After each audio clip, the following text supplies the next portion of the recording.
Alright, back at it again.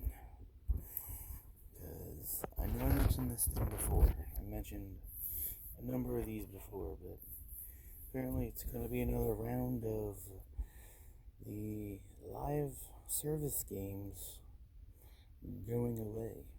I don't know why I'm talking posh like this. I don't know. I just woke up from a nap, as you can tell. So, but yeah. I'm going to start with the games that I used to play and go from there. Start things off. Definitely needs to come back. And keep in mind, I did make another video months and months ago. Guilty, I know, I barely uploading stuff. That's my bad. I apologize, but yeah, regardless. Curare Magic Library. I know I mentioned this before, definitely needs to come back. Alright, I'm tired of going on and on about that. And it's hilarious because it's just kind of disappeared off the face of the planet. Like, it was literally, I logged in and it was just, okay, we're going by. And then I'm like, okay. Even when I contacted them years ago when it went away, they were just kind of like, I don't know. I was like, oh, okay. But if anybody has any recommendations of games I played like that, please throw them my way. Because, yeah, that game was fun. I enjoyed it. Just like the next one on my list right here is PlayStation Home. Yes. Why am I talking like a customer service representative? I must still be tired. Oh well, whatever. Regardless. Yeah, PlayStation Home was definitely something in my childhood. Like I said, I mostly talked about these ones in the other video, but I'm, just kind of rebuttaling everything. Not rebuttaling, but, bringing it all back. The next one that I played before was Dauntless, which it's sad to say that it's gone, but, Fortnite kind of was like, oh, hey, we're a thing too, and bye. It's like, dang, okay, Monster Hunter's gone now? Alright, the free Monster Hunter's gone. That was a decent one, too. Okay, you guys did great with that, Epic, okay? Props to you. You could have done more, but, hey, yeah, not gonna lie, I blew some money in that, too. Guilty with Fortnite, too, but yeah, we'll talk about that later. The next one was one that I played on and off, was the Danmachi. And that was the Battle Chronicle. Yeah, they just kind of shut the server down and that was it. Like, what the heck? You can't just make it a thing and be like, these other games I have written down to talk about later because they're not really live service, but I mean they're pretty much ongoing and have updates and stuff, but not really update. It's not a live. They're not live service yet. Okay. I guess the next one to talk about is, well, we don't have to talk about it because it was a fart in the wind, pretty much. Babylon's Fall, we don't talk about that. I mean, after all, you got the game for free if you downloaded the demo. So, and that's pretty much what I did. Just played the demo for free instead of paying the $40, and then all of a sudden it was gone after like a month or two or a few months. Like, okay, thanks for wasting my time. Glad I didn't waste any money. Sucks for everybody else, though. Oh, here's the new one that I just saw that was going away now. This is when I want to start talking about the new stuff, okay? So, sorry for blowing about 4 minutes of your time here. Go to my timer. But, yeah. The one that I'm hearing is going as Rec Room. That was one I don't know. It was under a free game. I turned it on once and that was it. But from everybody that I've associated with through, I should predominantly say Fortnite, actually, funnily, is that Rec Room was a highly toxic place and nobody should go there. So I guess good riddance. I don't know, but like I said, another whole thing. At least somebody caught wind of that.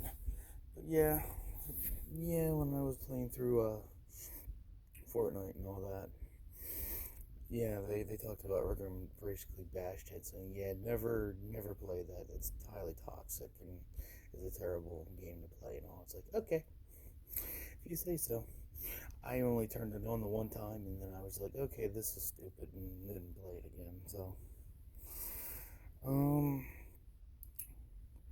so here's gonna be the ones that I'm gonna talk about that are prime examples of could make a comeback or could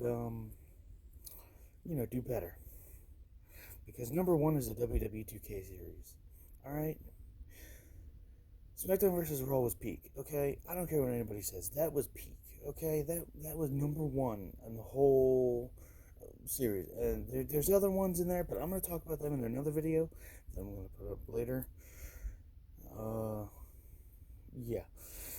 Regardless, but yeah, the for WWE 2K when it really SmackDown versus Raw was peak, and the whole thing is I don't understand. Like they, I know they really messed up with this one here with the doing the whole okay, you could buy the pass, but you still have to unlock everything. See, that's stupid. Why don't you just unlock, dude? SmackDown versus Raw series, dude. The original WWE 12, well, 13, was before it was 2K. Even previous 2Ks were just like unlock everything, press square, or 99 cents, unlock everything. And it's like, okay, cool. I think it started that later, but it's like, dude, why would I buy something and then have to earn it? Like that's stupid. You know? It's like I get it. At the same point, it's like, dude, you shouldn't have. Usually, with service, it's time and money. You spend you whatever you want to spend more of, you spend less of the other. Not neither. No, you know. It's like I get it. It adds time. It'll add gameplay to it, but at the same time, it's kind of a sham. Well, I mean, they were already called on about that and all, but it's like if you spend your money on something, you want to get the stuff right away. Think of it as a service, as it pretty much is. Season pass is technically kind of a service. So it's like, dude, you spend the money, you should get it right away. Not just, money was more time. It's,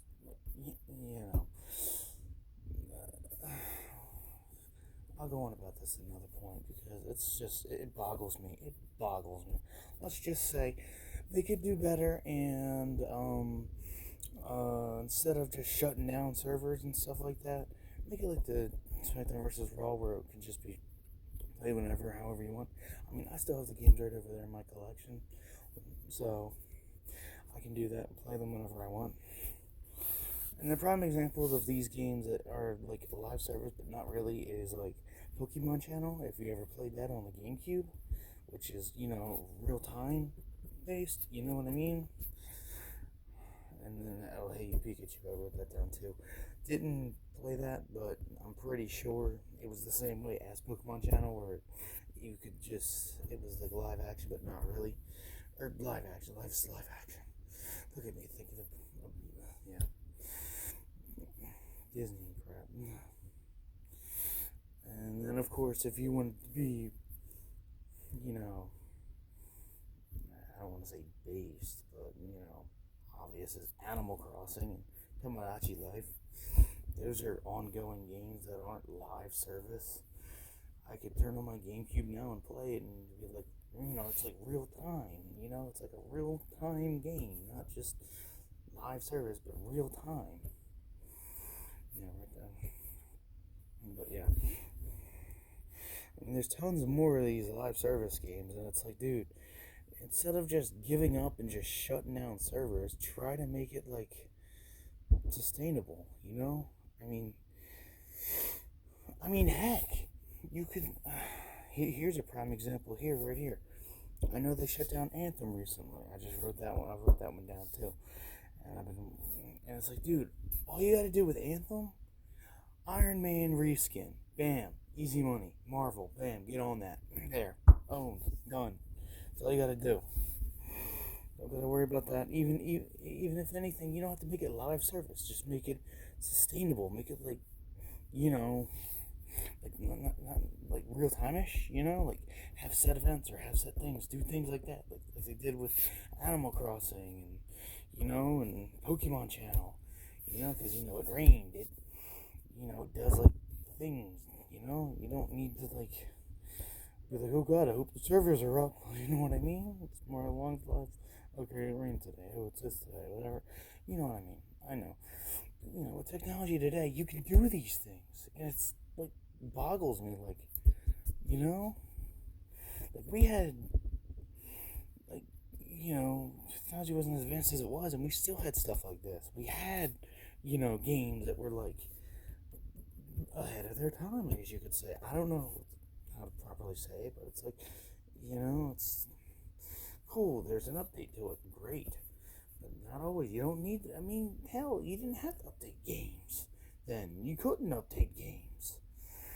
And yet, all of a sudden now, it's like, dude, look, Animal Crossing, it's back again, and it's still going strong. You don't need it to be live service. Same thing with, Pokemon. For Switch too. They're not live service yet. They're still going strong. It's still ongoing.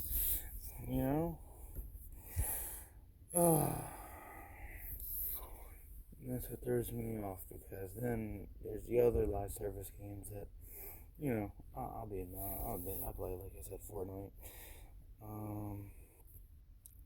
It's like, dude, all the money poured into that, not just me. I know that for a fact. I didn't really pour money into it, but, I'm guilty of it. I'll admit it. But, Fortnite.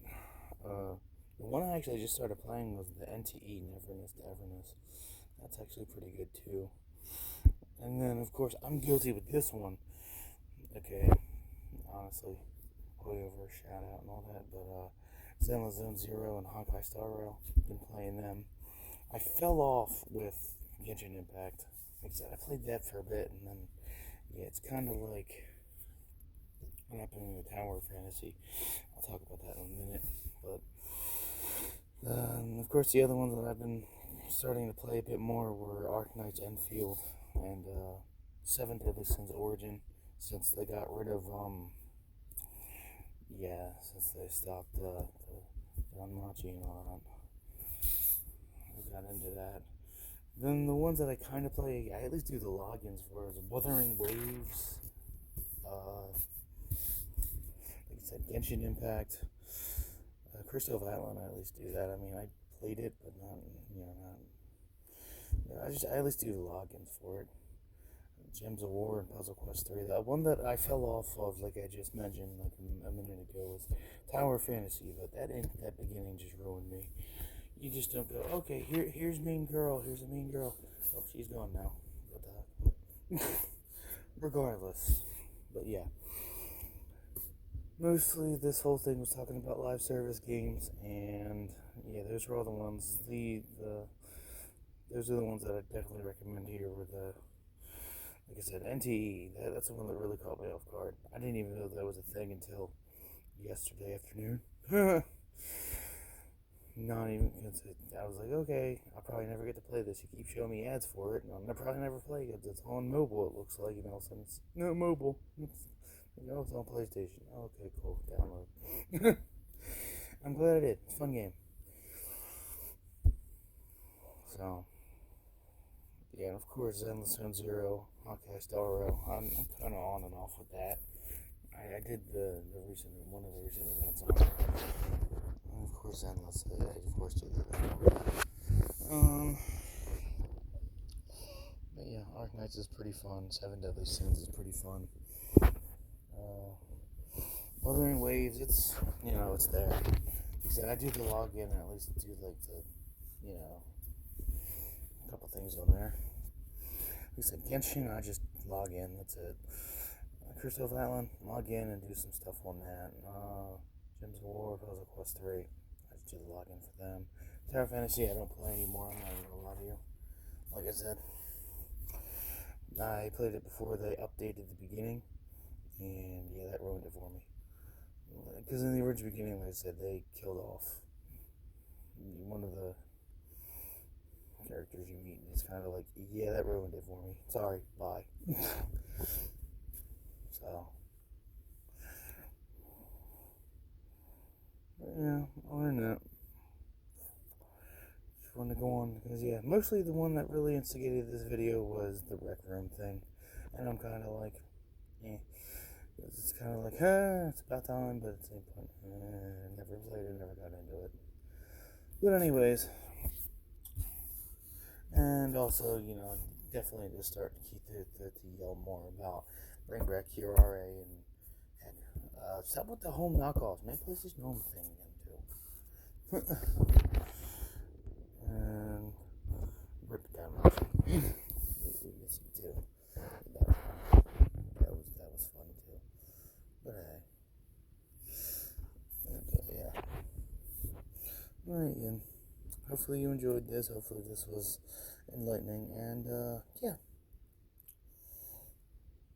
Anyways, later, guys.